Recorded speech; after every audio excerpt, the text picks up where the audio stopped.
Welcome to the Workamper Show, a podcast devoted to helping you discover how to finance your RV travel dreams. I'm Steve Anderson, the president of Workamper News. Each one of our episodes will either introduce you to people who are already living the RV lifestyle or to opportunities to work short-term jobs. You'll also learn how to hit the road the right way and make the most of every opportunity. Now let's turn over today's show to your host, Greg Gerber. Thanks, Steve. This week's podcast features a company based in Florida that hires Workamper teams to travel the country, conducting physical surveys of commercial properties around America.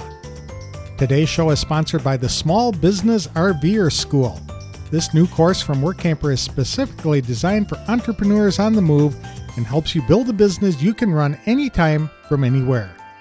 The self-directed course helps you be your own boss while reducing stress and saving on taxes. Through a series of online videos and monthly calls, you are taught the steps necessary to build and manage a successful mobile business. Life is too short, so choose what you want to do and when you want to do it by starting a business of your own today. For more information, visit www.smallbizrver.com. Mark Braddy is the Director of Operations at ID Plans, a commercial property management solutions company based out of Tampa. For 20 years, the company has hired teams of workampers to trek across the country, performing physical surveys of commercial real estate properties, primarily at retail locations like malls and strip shopping centers. The teams confirm and record all the assets on the property. It might be the location of light poles in the parking lot, to the types of air handling equipment on the roof, and even the position of security cameras. That information is very useful to property owners who may not be within driving distance of the site. Then, if there's ever a problem, the owners can dispatch contractors to the properties and relay all the necessary information the crews will need to complete repairs. The surveys are also essential benchmarks to determine if utility meters are accurately accounting for water and electricity. Having the data is also helpful for property owners to secure bulk discounts when replacing aging equipment by securing bids to replace X many air conditioners at X many locations. Mark, who is actually a workamper himself until he was promoted into his current job, will hire 16 teams of workampers to visit locations across the country to spend several days to a week on site conducting the surveys. The workampers would have to boondock at the retail spaces, but they are given credentials to show security guards and police that they have permission to be there. They also have limited access to water and electricity, but it's not like plugging into a power pole at the campground. The full-time contracted positions are semi-seasonal in that work can't be done in the winter months up north, but then the teams simply transition to warmer climates for the winter. It does require working outdoors in different conditions and the ability to climb ladders as high as 30 feet. The compensation is rather complicated in that it uses a formula based on the square footage of the commercial property and assigns an amount to each item that must be documented, whether it's an air handling unit or sprinkler head. Generally, people can make between $1,000 and $2,000 per week. For more information about ID plans and opportunities available to workampers, please welcome Mark Braddy, the Operations Director, to the show. Thanks for joining me today, Mark. I really appreciate the time. So tell us a little bit about yourself and your company. Yeah, well, I'm the Director of Operations at ID Plans. We are a commercial property management solutions company, and that's a mouthful there, but we've been in business for over 20 years, and traditionally we've hired RV teams to do our field work for us. Essentially, we perform surveys on commercial real estate properties, primarily retail centers. Our RV teams go and look at all the different assets that are on a property, from light poles to electric meters, and document the details of each and mark them on a property where they actually are located. So our stuff is available to property managers to review their properties in great detail, make decisions on, order irrigation fixes or light poles that are out.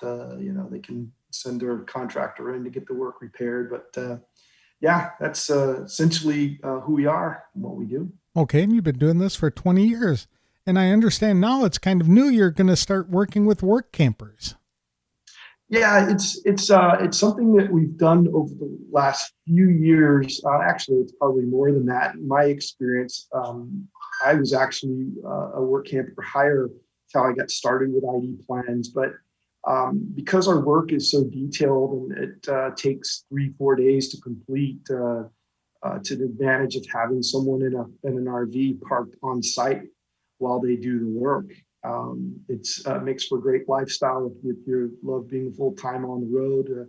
Get to travel all over and basically stay on properties free of charge. And the work is a lot of fun. But we've actually been using the Workamper model for a good while. So. Does this mean that the work campers would be boondocking pretty much and having to rely on their generators in order to be plugged in, so to say? Yeah, you're absolutely right. So there's a definite dry camping, boondocking type experience that's needed to most people, if they do boondock or dry camp, they love it. This would be for them. There's advantages of being on property. There's typically a water source. There's typically clean outs and things that you can use, and so it's not as bad as it might seem. There are access points for us to utilize and extend our stays. But yeah, definitely dry camping, boondocking Hmm. required. So what do the work campers do? What kinds of tasks are they involved in? So we work in pairs of two when we do these, and it's computer work. Technically, it's we give the equipment an iPad and Apple Pencil, and they walk the property. And each time they walk the property, there's a set of assets that they're looking for. As an example, electrical. We're looking for any electrical meters or components of transformers and things along those lines. In some cases, we may be looking for security cameras, but each time we pass the make a loop on the property, we're looking for a different set of could be dumpsters one time, it could be fire. So we're looking for fire hydrants and water shutoffs, landscape. So we actually diagram on the map. There's a mulch bed if it's got shrubbery or trees. So we basically document the entire property with whatever is there. We've got software with an icon that represents it. We plot it on the map, and we create the property digitally. Is this to help ensure that nobody is adding things to the property or taking them away? It to a degree, it gives a current depiction of the property. Couple of years later, we'll go back to the property and update it for the customer. But if a property manager has an office in Atlanta and their property is in Dallas, they can ultimately visit that property and see all of the different things that are there. So if they need to have a conversation with a lighting contractor for replacing lights, they can, have the details that they would need about the light pole height or the type of light fixture. Even air conditioning units, the HVAC units on the rooftops. We climb ladders, get up on the roof, and take photos, and we document the brand and the serial and model number. So decisions can be made, remotely. We have over 1 billion data points in our database. So property managers can do a survey in our software to pull out all Trane air conditioning units that are older than 2007. Their entire portfolio, their units will be listed there, so they can make decisions on those data points. Oh, that makes sense. So now they can say, rather than replacing just one unit, they can get a bid for doing 12 of them at different Absolutely. places. Okay, that makes sense. Now, you said that the work campers are working in pairs. Does that mean that a single cannot do this job? Yeah, we've experimented with that, and unfortunately, one of the most important parts that we do are meter verifications, and specifically with water, we need to verify that a meter belongs to a tenant. It's definitely one of the most important things that we do, because we find that the research that we do in the field, and then allow companies to do an audit on their billing, we find that our discoveries help them find savings, misappropriated tenants to meters where they may be paying for things they shouldn't be, et cetera. But in order to do that, you need to have two people. You need to have someone in the space itself running water and someone looking at the meter, to verify that the water flow is happening. It could be done by one person. We just find that it's not as an efficient process as having two, and that's kind of the model that's been successful for us. I suppose it'd be kind of hard to open up all the faucets and then run all the way to the back of the building and check and see if the meter is running and come back in and turn them off. For sure. We're actually exploring some technology that might allow us to remotely control some of those so that we can turn on water, put this attachment on it, let it sit there with a wireless control, then go to the back and then remotely, open the faucet. But there are things that we're exploring to give us a little bit more independence, I guess, of one person being able to do it, but we're not quite there yet. Okay. Are these jobs seasonal, or are you doing this all year, all over the country? Yeah, it's a great question. So I would say it somewhat is seasonal because we can't do some of our work up north because we do irrigation. A lot of northern states will start to winterize their irrigation starting in October, and they don't turn it back on until April. So that's a big part of what we offer. With landscape and irrigation, we're checking out, where the irrigation zones are. So we try and do our work in the south in the winter months, and then of course when it's the summer months, we try and invert and go north. But we've got work across the entire country, and we stay working year round. Okay. And Yeah. And so how many hours a week do people typically work? Well, the great thing about this is these are contractor positions, so it really is up to the individuals to determine that. The way we pay is, at the end of the project, once it's submitted for our quality assurance team to review. So it's really up to the team. If they want to make a lot of money, they can work 7 days a week if they want. The quicker they turn in projects, the quicker they get paid. So it's real convenient too because you're staying on the property. Work disruptions that happen due to weather, like if you're out taking a survey and it rains, you can go in the coach and do some computer work. It stops raining, you can go back out and finish up your survey. So there's a lot of flexibility in the way the hours work and how people work from week to week. People can take time off, say they want to take a week vacation here or whatever, or stop for the weekend and start back up on Monday. It's really flexible. Okay. And how long does it typically take to do a survey for one property? Yeah, on average, we find that it takes 3 to 4 days. Most of our projects are 150 to 200,000 square feet, a typical shopping center. But there are times where we have 500,000 and better. Those will take longer, of course, and really depends on how much other detailed work that we have. Northern states don't typically have as much landscape and irrigation, so those projects take a little bit less. Southern states typically have a lot more landscape, a lot more irrigation, and those would take longer. So there's a lot of variables there, but 3 to 4 days on average is fairly accurate. Now, are all of the jobs confined to a specific part of the country? Like one time, you'll be doing a bunch of projects in Florida before you move on? We typically try and stay in a geography. Of course, we pay $1 per mile for people to drive, so it's within our best interest to try and put someone on a route that makes sense. We typically assign 8 to 12 projects at a time, and they're likely in a geographic area, or it takes them to a geographic area where they'll be for a few months at a time. But as an example, we've got a team in Southern California that's working their way up to the Pacific Northwest. They're probably doing 2 projects a week, maybe 3 projects a week, and by the end of the summer months, they'll make it up to to the Pacific Northwest. So that's typical, pretty much how we try and schedule them out. Can you describe the compensation that the crews get? It's a major.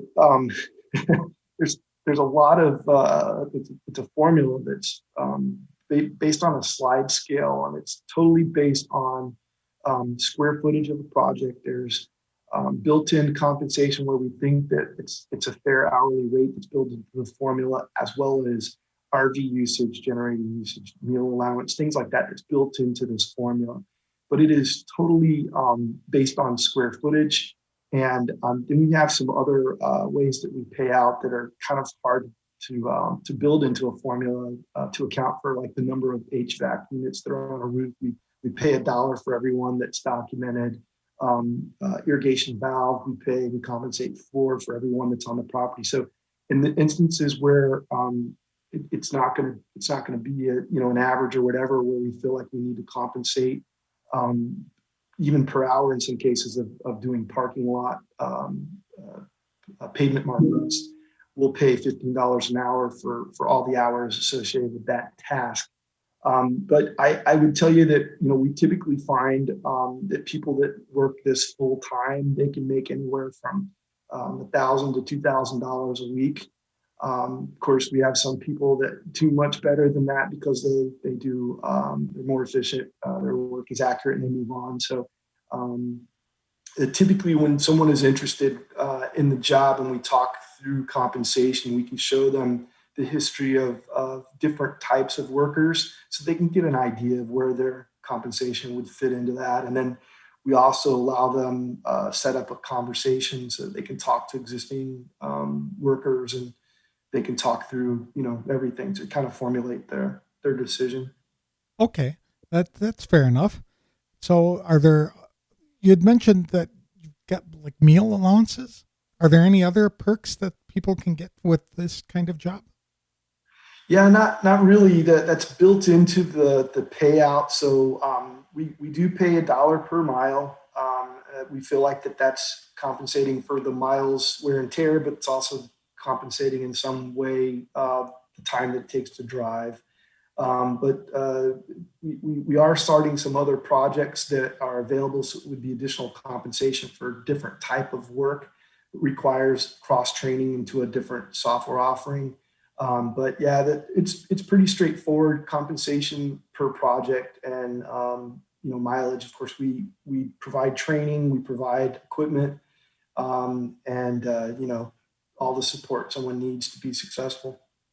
And how many work campers are you planning to hire?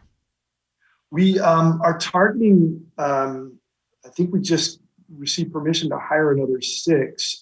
So that would be in addition to the 2 open that we already had. Would bring our total up to 16 RV teams. 16? 16 total, yeah. Wow, that's a lot of teams. Yeah. It's a big fleet, yeah, for sure. Are they required to make a commitment?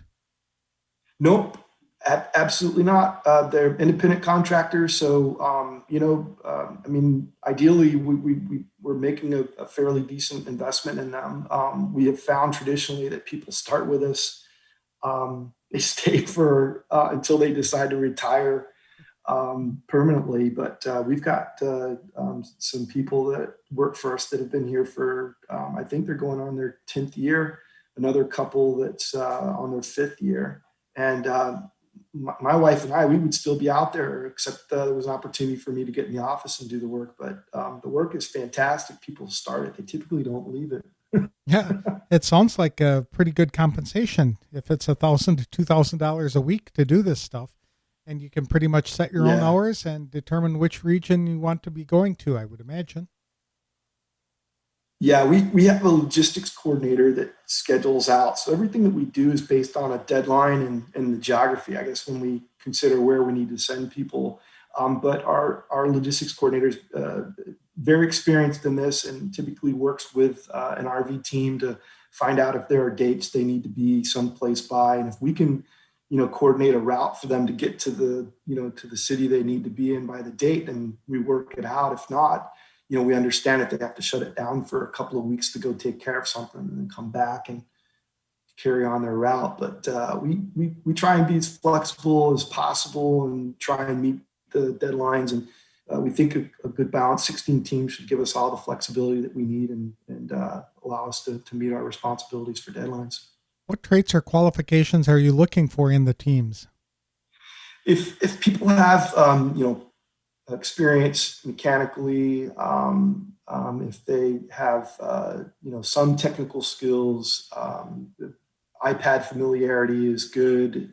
If they've got spatial awareness and orientation of like using maps and things along those lines. But really, everything that we do, we feel like can be taught. If they've got experience with Microsoft Office, that helps a lot. It's helps the learning curve, shortens it. If they've got iPad familiarity, those are some of the big ones. I mean, of course, people with electrical or any mechanical experience, it allows them to see and understand what's typically on a commercial real estate property and identify it easier. But those are all the things that we want. And of course, they've got to be physically able to work in all weather conditions, and they've got to be able to climb ladders, so they can't have a fear of heights. And color blindness would be another thing that we would want to steer clear of. But other than that, it's pretty straightforward. We've got to require them to have $1 million in general liability insurance. But other than that, it's pretty straightforward. Do you provide any training? We do. What we do is so unique. There's things that you can bring to the job that will help you do the job easier. But in order to do it, there's standard that we're looking for, combining technical skills and just being able to be detail oriented and organized. But we're going to teach you how to use our software. We're going to teach you how to complete a project. It's typically a 2-week turn on training, where the first week you kind of watch another team completing the full survey. And then in the second week, they kind of invert. The new team does the survey, and the training team watches, observes, and answers questions. But the training continues on. We've got communication means that questions in the field can be answered in near real time. So if they get on site and they're unsure of something they're seeing, if it should be documented or what the heck it is, they can take a picture, post it, and we'll give them the support that's needed to get the answer and allow them to move on. And you're recruiting for Workampers right now? We are, absolutely. So what's involved in the hiring and recruiting process? So it's real simple process. Anyone that's interested can send an email to rvjobs@idplans.com. That email will send a response with a set of instructions. We're basically looking for couples. We're looking for a motorized coach. So class A, B, or C are fine. We don't allow towables, but motorized coach. We're looking for, they send a photo of themselves, the coach they drive, and the resumes. We'll set up an interview process. Basically, the questions are pretty straightforward, but it also creates some dialogue so that we can determine if they've got the right background with boondocking experience, and we can make sure they don't have fear of heights. But more than anything, it's an opportunity for them to ask questions about the lifestyle and just get a better description of the job and whatnot. Based on their resumes, we can pretty much determine if they've got the right experience that we're looking for. Now, when you talk about fear of heights, there's a difference between going up on the top of a 10 or 12 foot roof and going on top of a radio tower. So do you have any kind of description, or can you explain that a little more? Yeah. Great question. And you're right. There is a big difference there. Our roof lines are, the commercial properties, a 1-story retail center. You're going to need to have a ladder that's probably close to 30 feet, an extension ladder. We do ask that they carry their own ladders up to 22 foot. And then if there's anything beyond that that's needed, we'll rent a ladder for them for that site. But typically a 30-foot extension ladder is enough. Sometimes it's larger than that. So in some cases, we've rented, cherry pickers or booms, scissor lifts, things like that. But uh, most of the, the larger big box retailers, their roof lines are going to be higher than 30 feet. They might be closer to 50 or 60 feet in elevation. So they typically have internal ladders with roof hatches, but those will go up 45, 50 feet. We provide a safety training, and we actually have a safety kit that allows them to be safe and secure, wearing, donning a seat harness with straps and carabiners. So as they climb these ladders, they can lock in and get up on the roof safely. And but you're still 45, 50 feet up in the air, and sometimes people aren't aren't comfortable from those heights. We don't we don't work on ladders. Typically, we don't work on ladders, I should say. We access the point. It's usually flat surface roof, commercial roof surface, and we take photos of the components that are up there. Oh, So, but yeah. okay. Now, no towables. Everybody's got to have a motorhome. Why is that? It's really more for aesthetics. Believe it or not, even any type of coach that's parked on property is typically scrutinized by the tenants themselves, their customers, law enforcement. But what we've found is that a coach typically is a little bit more presentable in that type of fashion. It's, you don't leave the towable and drive in your truck off property to grocery shop or restaurants or whatever. So when it's there, it's there, but it's really more for aesthetics than anything. I think over the years they have tried to do other options, and it just seems to get more scrutiny from our customers and the tenants on the property. We do provide tenant letters, so if people stop and ask what we're doing or why we're parked there, it typically explains what it is that we're doing, that we've got permission from the property manager, and that's what allows us to be there. But even in some cities, they have ordinances against them. So in those cases, we have to park off property, the campsite, and kind of commute. But yeah, aesthetics. Okay, very good. Very good. Because I was wondering if they were, sound asleep one night and the police are making the rounds. And they see this motorhome parked in the back of a mall or whatever the case might be, and start knocking on the door and wondering what the heck is going on. Yeah, it happens. It's kind of, I think 3 or 4 times it happened to us. Some in the middle of the night. And usually the law enforcement are very understanding that they've been called to investigate. They get the information they need, and they kind of leave you alone from that point on. Right. But it happens for sure. I suppose you can leave the tenant letter or something like that taped to the front door or something like, so the police officers can read that if they need to. But yeah. What can a Workamper do to really stand out among other applicants? Well, I think right now, because we have so much work, we're interested in hiring people that want to do this full time and dedicate it. If they want to do it part time, or just a month here and a month there or whatever, that's probably the only differentiating point that an RV team would make. We need them working. Okay. We need them working, yeah. Okay, so if somebody is available to do full-time work, definitely talk to you guys right away. But if they're going to only want to do it for 6 months out of the year, you might still be interested, but yes, they'd get a full-timer would probably get extra credit points for that. Spot on. That's kind of the way it's always worked. I mean, traditionally, the workflow can fluctuate. That's not the case right now. I think due to COVID, our demand for our services have increased tremendously. So years past, it was an advantage to have people that might set up for a few months and work at a campground and then come back to us when spring hits. But right now, we've got enough work to keep people going.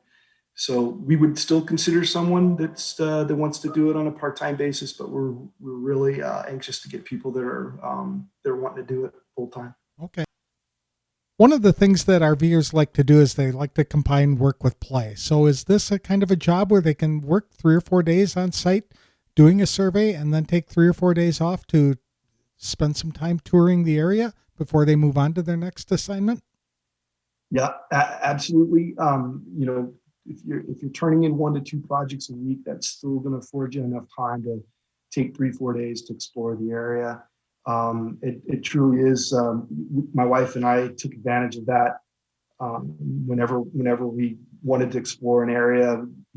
Took a tour of West Point Military Academy. We went to the lighthouse on Montauk Point, Long Island. But some of the projects may be in an area concentrated. So you might have 3 or 4 projects that may take you, keep you in an area for an extended period of time. And while you're there, that may offer even more time to explore. But certainly, and that is up to the individual team. We have a team that's working in southern Georgia that said, hey, we're going to take the weekend and go down to Destin, Florida, and check out the beaches. And they'll be back online Monday. So it's definitely something we would encourage for sure. Okay. And they're not going to be like assigned to do a project in California, and then the next one is going to be in Nebraska, and then the next one after that will be in Oregon, and they're not going to be crisscrossing like that. You're going to try and focus them in that particular area relative to where they are. Okay. Correct. Yeah, it would kill us if we paid people to route them like that. So we have to be efficient for sure. Okay. Yeah. Super. So where can people get more information about this? Well, they can find more information about the company by visiting our website, idplans.com. If they want more information on the job itself, they can send an email to rvjobs@idplans.com. And the email will give them a little bit more information immediately. And then if they react and respond accordingly with the photo requirements and the coach requirements resume, then we can talk through emails to set up another call and ultimately allow people to decide if they're interested and want to pursue it further. Very good. Well, it sounds like an excellent job, Mark, for somebody who wants to make some really good money on a full-time basis. So I hope we've got a lot of listeners who would be interested and reach out and give you guys a call. Excellent. Thank you for the opportunity, and we're excited to partner with you guys. Hopefully we get some good interest in here and we get some full-time RVers.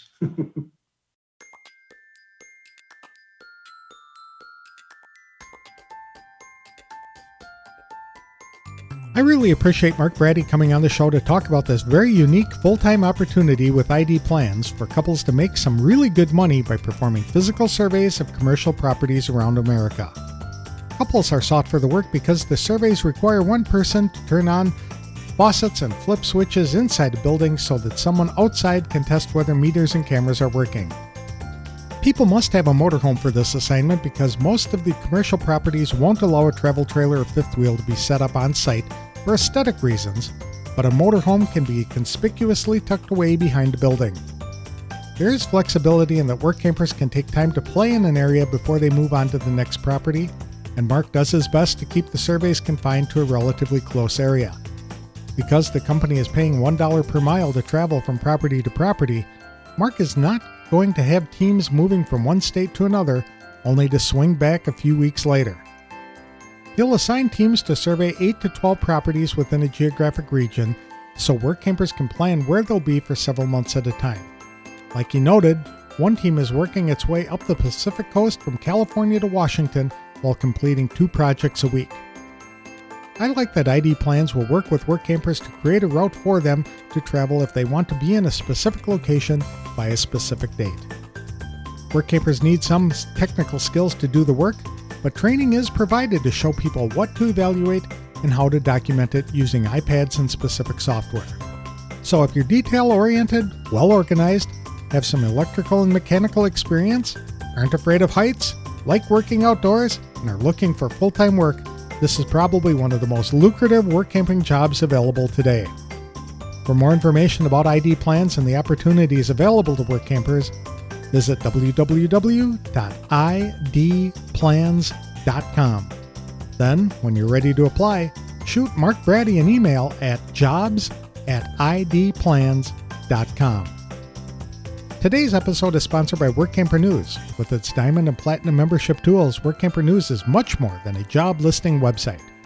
When you put the tools of this professional service into action, you'll find out just how easy it can be to turn your workamping dreams into reality. The one-year memberships open the door to a one-stop shop for all things workamping. Being the original source for workamping, you'll find the largest number of job listings, be able to connect with the community of work campers, and peruse resources compiled by experts who've been enjoying the RV lifestyle for many years. If you're serious about leading a successful and enjoyable work camping lifestyle, then a Diamond or Platinum membership is for you. You can even get started with a free 30-day trial by visiting www.workamper.com/trial. Embark on new adventures today with the support of Workamper News behind you. That's all we have for this week's show. Next time I'll feature an opportunity at a U.S. Army Corps of Engineers property. Thanks for joining me today on The Workamper Show.